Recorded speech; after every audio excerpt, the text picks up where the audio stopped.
സത്യം പറഞ്ഞാൽ കരഞ്ഞുപോയി. കരഞ്ഞത് സങ്കടം കൊണ്ടല്ല, സന്തോഷം കൊണ്ട്.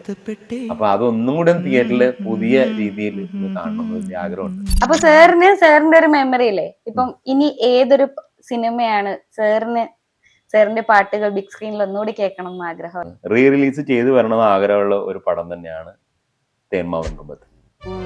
എന്താണെന്ന് വെച്ചിട്ടുണ്ടെങ്കിൽ, ഞങ്ങൾ കറുത്ത വെണ്ണ എന്നുള്ള പാട്ട്, കള്ളിപ്പൂങ്കുര എന്നുള്ള പാട്ടൊക്കെ നേരത്തെ രഞ്ജിനി കാസറ്റിൽ ചെയ്തതാണ്.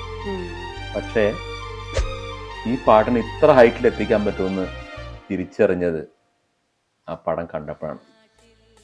അതിൽ മോഹൻലാൽ, ശോഭന, ആ കോസ്റ്റ്യൂംസ്, അതിൻ്റെ അതേപോലെ അതിൻ്റെ ആർട്ട് വർക്കുകൾ, പിന്നെ ആ സിനിമയുടെ ആ പോക്ക്, ആ സമയത്ത് ഉള്ള അത് പാട്ട് തുടങ്ങാനുള്ള ആ ഒരു സന്ദർഭം, ഇതെല്ലാം അതിൻ്റെ ഓർക്കസ്ട്രേഷൻ, അതിൻ്റെ റെക്കോർഡിങ്ങിൻ്റെ, മിക്സിങ്ങിൻ്റെയൊക്കെ ആയപ്പോൾ എല്ലാം പ്രിയദർശൻ്റെ ആ ഒരു മനോഹരമായ പിക്ചറൈസേഷൻ എല്ലാം കേട്ട് സത്യം പറഞ്ഞാൽ കരഞ്ഞുപോയി.